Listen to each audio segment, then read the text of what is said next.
Hello everyone, welcome back to another Genshin Impact video. My name's ArcRevner and I like to play games, and today we're going to be talking about the Princess of Cryo herself, Kamisato Ayaka. A lot of people have been really looking forward to her, and I'm sure that you want to level her up as quickly as possible as soon as you get her. So this is a guide to show you where all of her Ascension materials are and how to obtain them. We'll be going over both her character Ascension materials for leveling her up, as well as her talent materials. Please keep in mind that as of recording, this is actually the very first day that Ayaka is out, so she will only be level 60 in my video, but I still wanted to show off some gameplay. If you do end up liking the video, please consider subscribing for more Genshin Impact content, and give me a like and comment down below. You guys have no idea how much it means to me, and how much it helps small YouTubers like me grow our channels and get pushed into the YouTube algorithm. Alright, but that's enough of that, let's just jump into the video. Alright, so in this video we're going to go over how to get the Shivida Jade Gemstones, which you can get from the Cryo Regisvine or the Cryo Hypostasis. We'll also be going over the Perpetual Heart, which you can get from the new boss, the Perpetual Mechanical Arrays. There are also the Sakura Blooms, which can be found in the wild in Inazuma. We'll also be going over how to get the Kageuchi Handguards, which are dropped by the Nobushi, which can be found all over Inazuma.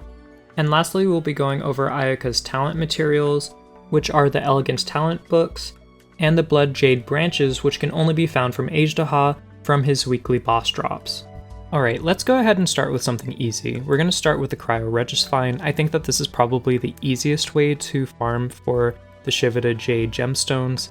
The Cryo Hypostasis is really specific to Eula right now, and I feel as though it'd be a lot easier just to go for the Cryo Regisvine since it is an easier boss, and you'll actually be able to level up more individual units if you fight this enemy instead. You'll find the Cryo Regisvine right below the Temple of the Wolf. It's right in Mondstadt and one of the beginning bosses, so it shouldn't be too difficult to take down so long as you have a Pyro unit to take down its Ice Core. You can see that even though my Ayaka is way underleveled, she's still able to take down the Cryo Regisvine pretty easily even though it has a Cryo resistance. Alright, now let's move on to the Sakura Blooms. So, luckily these are not too hard to find. They are pretty plentiful on the main island that you arrive in Inazuma. The only issue is that they are pretty limited in terms of how many you can get per day, and the fact that they are only found on this main island. I have not found a single one on the other two islands in Inazuma. So I would say to just focus on the main island and just circle around as much as you can. They're found all over the island, so look in every nook and cranny for them. The interesting thing about the Sakura Blooms is that if you touch them, they'll actually scatter, and if you attack them with any other elemental reaction or just normal attacks, nothing happens. You have to use an Electro character using an Electro skill in order to gather the leaves together, and then you should be able to pick them up. It took a little bit of trial and error to figure this out, but once I did, it made it very easy to pick these up and to collect them. Next up we have the Kageuchi Handguards, which are actually pretty plentiful. You can kind of find them just about anywhere in Inazuma. You can obtain them by defeating the Nobushi, the Wandering Samurai, that travel all around Inazuma. Although you can find them on any of the main 3 islands, I do recommend going to the last island available because there's just a higher concentration of them in general. However, be warned that a lot of the Nobushi in this area have a dark aura over them, so they're a lot tougher, but like I said, they're a lot more plentiful, so you'll be able to farm them a lot quicker. Because this area is particularly dangerous, I do recommend bringing a strong shielding unit like Zhongli or Diona. This way you can not only avoid the random lightning strikes from the sky, but also these Nobushi tend to hit very hard and can one-shot you if you're not careful. Just keep in mind that this is going to be the item that you're going to have to farm the most of because it is used the most in her kit. Alright, now let's look at the Perpetual Heart. So this is probably going to be the main thing that people clicked on this video for.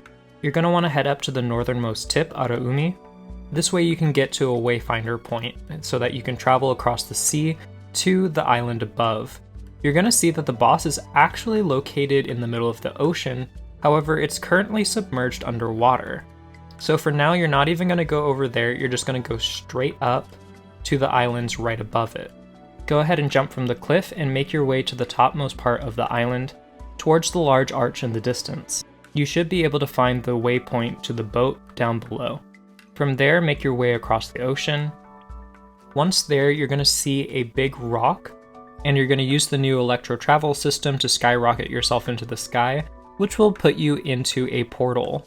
This portal is actually very similar to the one that you need to go through to get to the abyss, and it'll pop you out at the brand new Inazuma boss, the mechanical arrays. This honestly tripped me up for quite a while, and I think that a lot of players that are new to the game might not be able to figure this out, so I decided to put a little more detail into how to find it. Just keep in mind that if you haven't completed certain story elements that you're not going to be able to actually explore the underwater caverns, and you will only be able to fight the main boss. This boss shouldn't be too difficult for veteran players, but new players I do recommend making sure that you have a strong shielding unit because this battle is pretty long. I'm not going to show it so that you can experience it for yourself, but it does have multiple parts, and it's actually a pretty cool fight. It's really cool to see MiHoYo changing up the different monsters that we have to fight. But once you take care of it, that should be it. You should be able to obtain the Perpetual Heart that you need in order to level up Ayaka. You're going to need a lot of this, so make sure that you have a lot of resin, because it's going to cost 40 resin per time that you try to take down this boss. Alright, but we obviously can't forget about Ayaka's talents because that's going to be one of the main sources of her damage. So we're going to want to get to that island across the way. The best way to do so is to go to Amakana Island, and then you're going to want to get into your wayfinding boat and go to the island directly below it. The talent book domain is literally right there. You don't have to do anything, you don't have to solve any puzzles, so just go across the water and make your way to the domain. Make sure that you are going on the right day though, because it does change every day. You can always just click on it for more information to see which day is which talent book.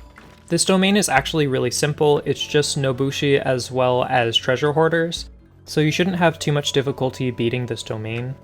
But if I were to give any recommendations on who to bring, I definitely would bring a strong Anemo character like Venti, Kazuha, or Sucrose just because you can crowd control the small enemies. For whatever reason, they really like to space out and stay away from each other, so if you can group them up, you can clear it much faster. And if you're planning on bringing her talents all the way up like you should, it's going to take a lot of attempts. So make sure to save up as much condensed resin as possible so that you can blow through this as quickly as possible. I also believe Electro characters actually have a big buff here, so if you do have a strong Electro user, make sure to bring them to speed things up. Alright, and last but definitely not least, you're going to have to farm the weekly boss Ajdaha in order to get the Bloodjade Branches. This is the only way to level up Ayaka's talent levels past level 7, so it's going to be important to farm this every week, and hope and pray that you end up getting the one that you want, or that you get Dream Solvent so that you can convert the other items into Bloodjade Branches. If you've already made it to Inazuma, you've definitely fought Ajdaha before, but just as a refresher, you definitely want to make sure that you have a shielding unit because Ajdaha actually hits extremely hard and punishes you if you do not have a shield on during his elemental stages. Also be sure to make sure that you're looking at whatever his elements are for the week. They change every week, so make sure that you're bringing units that best counter him. Farming weekly bosses is definitely the most arduous of all the tasks because you only get one shot a week, and you just gotta hope that you get lucky. Alright guys, and that's all there is to it. I hope that you guys enjoyed the video.